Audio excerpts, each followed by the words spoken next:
الحمدللہ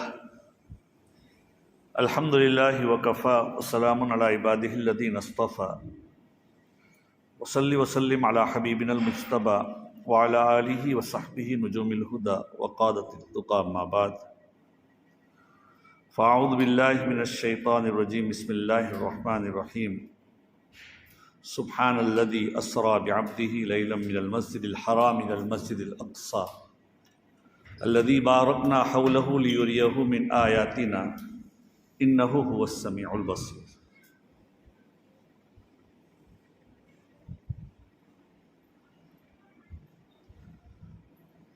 عزیزان محترم، بزرگوں، میں نے آپ کے سامنے ایک آیت کریمہ کی تلاوت کی۔ آیت کریمہ میں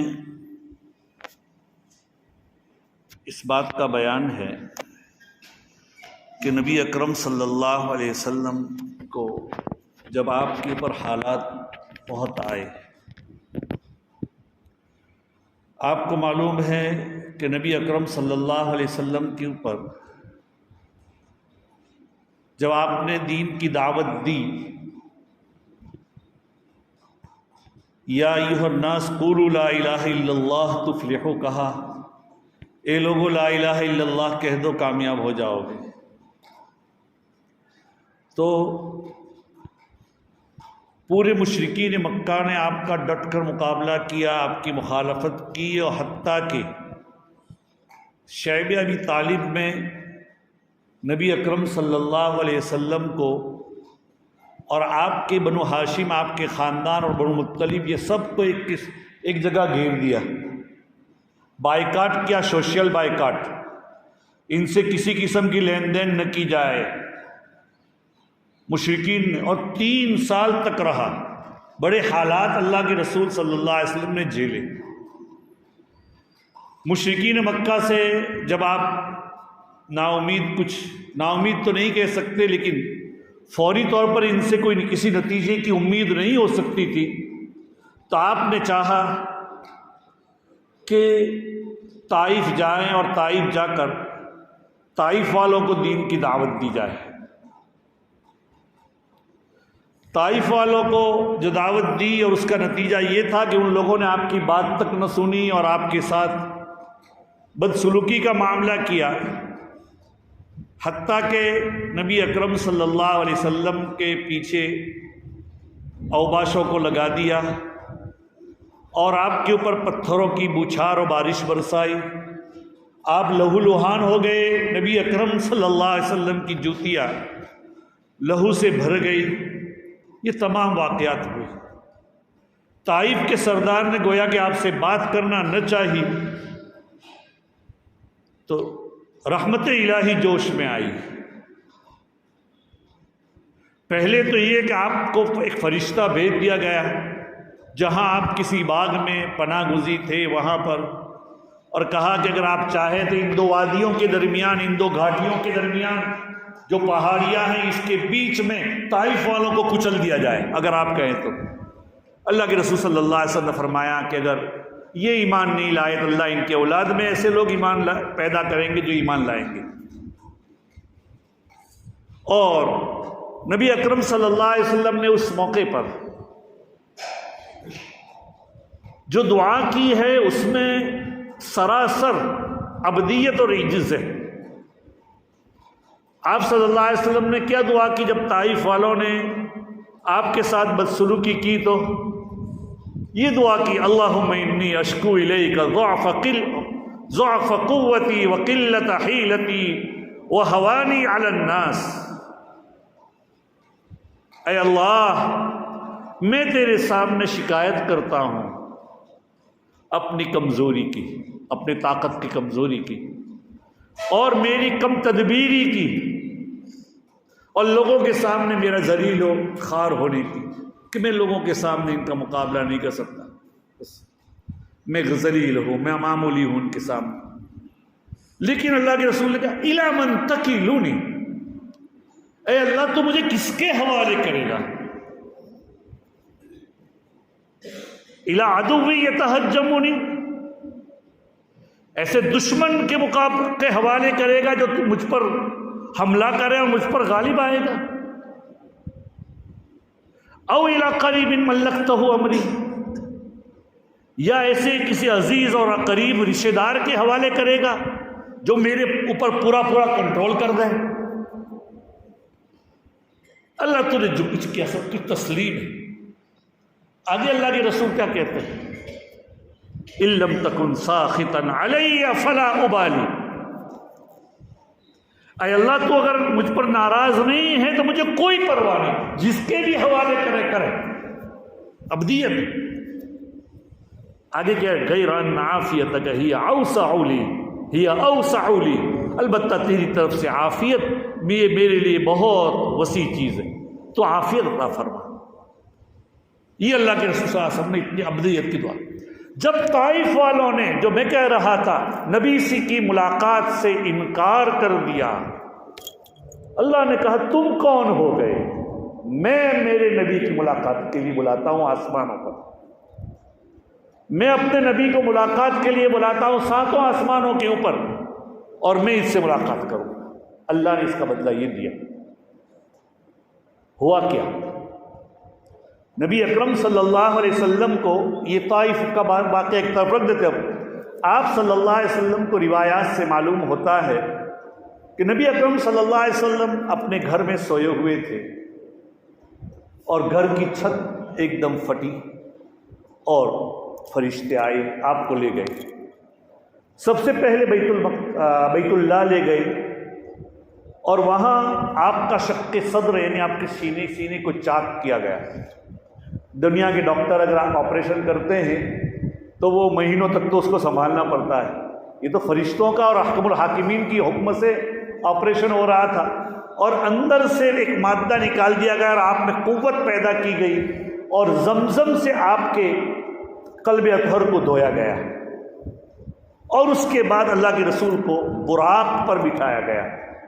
براق ایک جانور ہوتا تھا جو اڑتا بھی تھا چلتا بھی، اس کا ایک پیر یہاں گرتا ہے اور دوسرا پیر جہاں نظر گرتی وہاں گرتا، اتنا فاصلہ۔ جب نبی اکرم صلی اللہ علیہ وسلم اس کے اوپر بیٹھے ہیں تو براق کچھ اترانے لگا، جیسے گھوڑا ایک دم نیا آدمی بیٹھتا ہے تو کرتا ہے ایسے۔ تو جبرائیل امین نے کہا اچھا محمد الرسول اللہ بیٹھے ہیں اور تو ایسا اترا رہا ہے؟ روایات میں آتا ہے فرفض عرقا، کہ وہ براق مارے پسینے کے مارے شرمانے لگا، اتنا شرمایا کہ پسینہ پسینہ ہو گیا، بالکل سکو پذیر ہو گیا۔ اس کے بعد نبی اکرم صلی اللہ علیہ وسلم کو وہاں سے مسجد اقصی تک لے جایا گیا۔ قرآن پاک میں اسی کا تذکرہ ہے، سبحان الذی اسری بعبدہ، وہ ذات بڑی بے نیاز ہے جس نے اپنے بندے کو، بڑی پاکیزہ اور کیا ہر قسم کے عیوب سے پاک ہے، اپنے بندے کا اسراء کرایا، ان رات کو سیر کرائی مسجد حرام سے مسجد اقصی تک، ایک ہی رات میں۔ وہاں جب گئے ہیں وہاں سارے انبیاء تشریف فرماتے، ان کی روحیں یا اللہ چاہے تو ان کے جسم بھی، چونکہ انبیاء علیہ السلام اپنی قبروں میں جسم مار روح حیات ہوتے ہیں، تو اللہ نے تمام نبیوں کو مسجد اقصی میں جمع کیا تھا، اور وہاں پر جہاں انبیاء علیہ السلام اپنے جانوروں کو باندھتے تھے وہاں براق کھڑا کر کے وہاں اس کو باندھا گیا۔ نبی اکرم صلی اللہ علیہ وسلم وہاں گئے تو دارو گئے، غالباً جہنم کے داروغہ نے آپ کو سلام کیا اور آپ نے اس کا جواب دیا، کہا کہ یہ خازن نار ہے، جبرائیل نے کہا ان کو سلام کرو، اللہ کے رسول بڑھ رہے ہیں تو انہوں نے سلام کیا۔ پھر آپ آئے اور انبیاء علیہ السلام کو 2 رکعت وہاں پڑھائی، امام الانبیاء آپ کو آگے بڑھایا گیا ہے، اسی لیے آپ کو امام الانبیاء کہا جاتا ہے، انبیاء کے بھی آپ امام، تمام کو پڑھائی، تمام سے آپ کا تعارف ہوا۔ قرآن پاک میں یہ جو تذکرہ ہے مسجد حرام سے مسجد اقصی تک، یہ بالکل قطعی چیز ہے، اس کا کوئی انکار نہیں کر سکتا، اگر کوئی انکار کرے تو کافر۔ بہرحال مشرکین مکہ کو جب یہ واقعہ بتلایا تو انہوں نے کہا کہ بھئی مسجد اقصی کی کتنی کھڑکیاں ہیں، یہ پوچھنے لگے۔ میں آپ کو پوچھوں جو اس مسجد میں 5 وقت نماز پڑھتے ہیں اور تقریباً 11 سال ہو چکے ہیں اس مسجد کے، کہ ہماری مسجد میں کتنی کھڑکیاں ہیں، تو شاید ایک آدمی بھی نہیں بتائے بھائی، کوئی بھی نہیں بتا پائے گا، میں بھی نہیں بتا پاؤں گا۔ نبی کو یہ پوچھ رہے ایسے بیہودہ سوال، لیکن آج کی دنیا میں تو سمجھنا بہت آسان ہے۔ پہلے زمانے میں سمجھ میں نہیں آتا۔ آج کا آپ ویڈیو یہاں کر کے ویڈیو فون کرتے ہیں، کوئی امریکہ میں بیٹھا ہوا ہے، وہ کیا دیکھتا ہے اس کو۔ اللہ نے سارے حجابات ہٹا دیے، نبی نے گن کر بتا دیے۔ ہمارا وہ قافلہ کہاں پہنچا ہوگا جو قافلہ سفر میں اللہ کے رسول صلی اللہ علیہ وسلم کو اللہ تعالیٰ نے چونکہ نبوت کی تصدیق کرانا مقصود تھی اس لیے بتلا دیا، لیکن ختم اللہ علی قلوبہم، اللہ نے ان کے دلوں کے اوپر مہر لگائی تھی، جن کے لیے قبول کرنا تھا وہی قبول کیا، ورنہ عامتاً قبول نہیں۔ وہاں سے لے کر آسمانوں پر آپ کو براق کے پر لے جایا گیا۔ جب نبی اکرم صلی اللہ علیہ وسلم پہلے آسمان پر گئے تو دروازہ کھلوایا، اس کے بھی دروازے ہوتے ہیں۔ کہا کہ بھئی کون؟ کہا جبرائیل۔ آپ کے ساتھ کون ہے؟ محمد صلی اللہ علیہ وسلم۔ کیا ان کو بلایا گیا ہے؟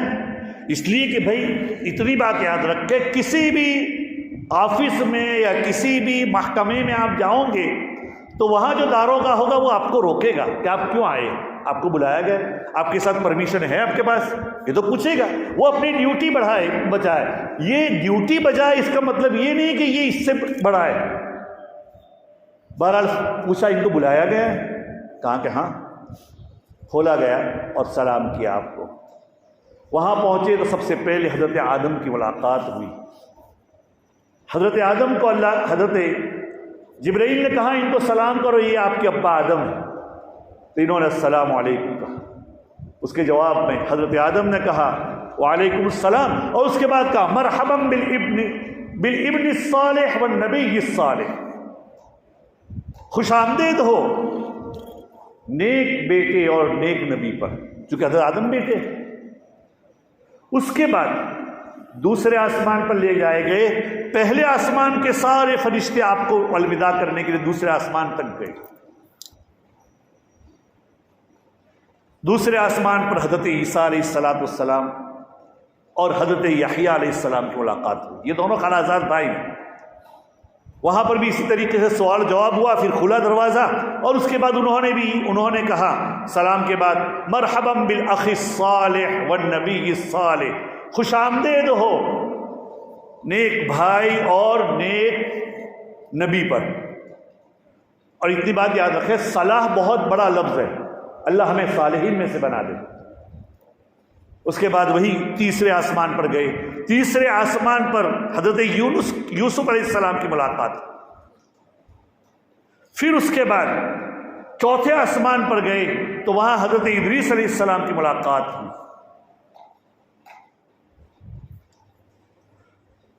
پھر اس کے بعد پانچویں آسمان پر گئے، وہاں پر بھی انہوں نے یہی کہا مرحبا بالاخ الصالح والنبی الصالح، یعنی خوش آمدید کیا۔ اس کے بعد پانچویں آسمان پر گئے تو وہاں حضرت ہارون علیہ السلام کی ملاقات ہوئی، انہوں نے بھی اسی طرح کہا۔ پھر اس کے بعد چھٹے آسمان پر گئے تو وہاں حضرت موسیٰ علیہ السلام کی ملاقات ہوئی، انہوں نے بھی یہی کہا مرحبا بالاخ الصالح والنبی الصالح۔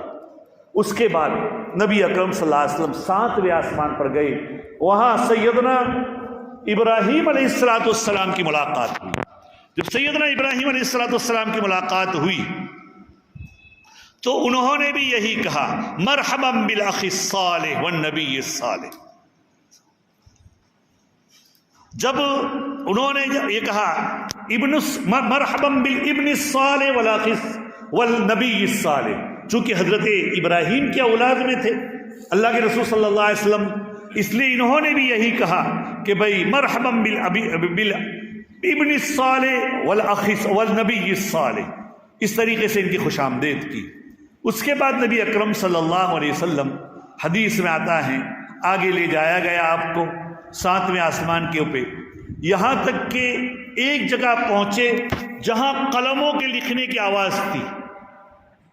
مطلب یہ ہے کہ وہاں وہ لوگوں کے اعمال نامے وہاں لکھے جاتے تھے، اور اس کے بعد سدرۃ المنتہا تک لے جایا گیا، اور اس کے بعد حضرت جبرائیل امین نے کہا آپ آگے جائیے، آپ آگے جائیے، اس سے آگے میں نہیں آ سکتا۔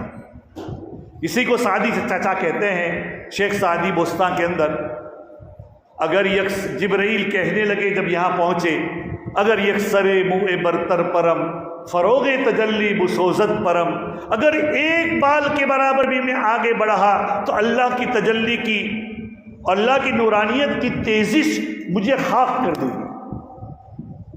اللہ کے رسول وہاں گئے، اللہ تعالیٰ سے ملاقات ہوئی آگے، اور اللہ تعالیٰ کی ایسی حمد و ثنا بیان کی، اور اس کے بعد اللہ تعالیٰ نے آپ کو جو انعام دیا، ایک تو سورہ بقرہ کا آخری، اور اس کے بعد آپ کو یہ بھی کہا کہ آپ کی امت کے اوپر میں روزانہ 50 نمازیں فرض کرتا ہوں۔ اللہ کے رسول صلی اللہ علیہ وسلم نے قبول کر دیا۔ آپ لوٹے ہیں، مختصر کرتا ہوں، وقت یہ ہے، آپ وہاں سے لوٹے ہیں، اور لوٹنے کے بعد جب چھٹے آسمان پر حضرت موسیٰ علیہ السلام کے پاس پہنچے، موسیٰ علیہ السلام نے کہا کہ اللہ تعالیٰ نے کیا آپ سے گفتگو شنید کی اور کیا عطا کیا؟ کہا کہ بھئی ایسا ہوا اور مجھے 50 نمازیں فرض میرے اوپر کی۔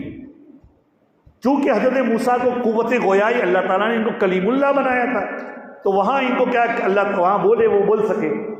تو جب ان سے حضرت موسیٰ نے کہا کہ نہیں واپس جاؤ، ان امتی لا تطیق ذلک، تیری امت میں 50 نمازیں پڑھنے کی طاقت نہیں ہے، میں بنو اسرائیل کو برابر آزما چکا ہوں، اور میرا تجربہ یہ کہتا ہے کہ تیری امت نہیں پڑھ سکے گی، واپس جائیے آپ۔ اللہ تعالیٰ سے کچھ کم کرائی، واپس گئے، 5 نمازیں کم کی گئی۔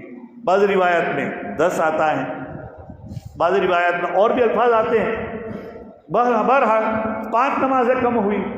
اس کے بعد جو دوبارہ جب موسیٰ کے پاس آئے، موسیٰ نے کہا واپس جاؤ، یہاں تک کہ ہوتے ہوتے 5 نمازیں رہ گئی۔ موسیٰ علیہ السلام کے پاس آئے، موسیٰ علیہ السلام نے کہا جاؤ ان امتک لا تطیق ذلک، تمہاری امت میں اس کی طاقت نہیں ہے، بھئی اللہ سے کم۔ اللہ کے رسول نے فرمایا اب تو مجھے اللہ میاں کے پاس جانے میں شرم آتی ہے، میں اب نہیں جا سکتا واپس۔ تو 5 رہ گئی، اللہ کی طرف سے آواز آئی کہ یہ ہے 5، لیکن جو اس کو اخلاص کے ساتھ پڑھے گا میں اس کو 50 کا ثواب دوں گا۔ یہ تحفہ ہمیں شب معراج میں ملا۔ یہ شب معراج کب ہوئی، یہ اس کا واقعہ اور 5 وقتہ نمازوں کا جو فرض کیسے ہوئی اس کو بتلایا گیا۔ کب ہوئی اس کے بارے میں قطعی طور پر علماء نہیں کہہ سکتے، یقینی طور پر۔ شب معراج کے بارے میں مختلف اقوال ہیں۔ ایک قول تو یہ ہے کہ شب معراج جب نبی اکرم صلی اللہ علیہ وسلم شیب ابی طالب اور طائف کے واقعے کے بعد اور اس کے کچھ ہی دنوں کے بعد حضرت خدیجۃ الکبریٰ کا اور آپ کے چچا جنہوں نے آپ کی پوری زندگی تعاون کیا، اگرچہ اللہ تعالیٰ نے اپنی حکمتوں سے ایمان کی دولت نصیب نہیں فرمائی، حضرت ابو طالب کا انتقال ہو گیا، اور مشرکین مکہ کی جانب سے جب بہت سختیاں بڑھنے لگی تو اس وقت یہ ہوا ہے۔ کب ہوا ہے اس کے بارے میں بعض کہتے ہیں ربیع الاول میں ہوا ہے، ایک قول یہ بھی ہے کہ رمضان مبارک میں ہوا، اور کئی علماء کا علامہ ابن رجب حنبلی وغیرہ یہ کہتے ہیں کہ شب معراج 27 رجب المرجب میں ہوئی۔ لیکن عزیز و دوستو، اس رات کی کوئی فضیلت نہیں ہے ایسی کہ اس رات میں شب معراج ہوئی تھی اس لیے اس رات میں عبادت کی جائیں اور اس کے بعد والے دن میں روزے رکھے جائیں، یہ کوئی ایسی فضیلت نہیں 27 شب کا۔ بہت سی جگہوں پر یہ جہالت پائی جاتی ہے کہ اس رات میں لوگ عبادت کرتے ہیں، دوسرے دن روزے رکھتے ہیں، اس کی کوئی اصل نہیں ہے۔ نبی اکرم صلی اللہ علیہ وسلم کی مدنی 10 سالہ زندگی اور ہجرت اگر کب ہوئی ہے تو ایک قول کے مطابق نبوی 5 میں، نبوی 10 میں، نبوی 11 میں۔ اگر نبوی 5 میں، نبوت کے 5ویں سال میں ہوئی ہے تو اس کے بعد اللہ کے رسول 18 سال زندہ رہے۔ اگر نبوی 10 میں ہوئی تو 13 سال زندہ رہے، نبوی 11 میں ہوئی تو 12 سال زندہ رہے۔ کبھی کہیں سے یہ بات ثابت نہیں ہے کہ نبی اکرم صلی اللہ علیہ وسلم نے شب معراج منائی ہو یا اس رات میں عبادت کی ہو، نہ خلفاء نے کی۔ حضرت عمر فاروق رضی اللہ تعالیٰ عنہ کے زمانے میں کچھ لوگوں نے یہ شروع کیا، جو بعد والے لوگ تھے صحابہ کے بعد والے، تو ان لوگوں نے انہوں نے کہا کہ بھئی یہ بہت اچھا موقع ہے، اس دن عبادت کی جائے اور دوسرے دن روزے رکھے جائیں۔ تو حضرت عمر نکلے، جو بھی راستے میں نکلے اس کا کہا میرے سامنے کھاؤ، تم نے روزہ نہیں رکھا، کھانا کھا لو پی لو، باقاعدہ انہوں نے کیا۔ اسی طریقے سے تو بدعتیں پھیلتی ہے عزیز و دوستو بزرگوں، اس لیے اس رات کی کوئی فضیلت ایسی نہیں ہے کہ 27ویں شب کو آج کا بعض لوگ، جیسے گزشتہ سال ہمارے پاس بھی ایک میسج آیا تھا کہ بعض لوگ کہتے ہیں کہ اتنی رکعتیں اس طریقے سے پڑھو کہ پہلی رکعت میں فلاں سورت اتنی مرتبہ، دوسری رکعت میں فلاں سورت اتنی مرتبہ، تو اس کا یہ ثواب ہے۔ یہ سب من گھڑت باتیں، یہ الگ چیز ہے کہ رات کو اللہ کی عبادت کرنی چاہیے، لیکن اسی مخصوص رات کو نہیں، اور دنوں میں بھی کیجئے۔ اللہ تعالیٰ کیا ہے، رات میں سمائے دنیا پر آتے ہیں اور کہتے ہیں حل من مستغفر، ہے کوئی استغفار کرنے والا، ہے کوئی مجھ سے مانگنے والا میں اس کو عطا کروں، ہے کوئی مجھ سے توبہ مانگنے والا، توبہ کرنے والا میں اس کی توبہ قبول کروں۔ باقاعدہ اعلان کرتا ہے صبح سے صادق تک اللہ میاں کی جانب سے، لیکن یہ روزانہ کی بات ہے عزیز و دوستو بزرگوں۔ تو یہ شب معراج کا یہ مختصر واقعہ ہے۔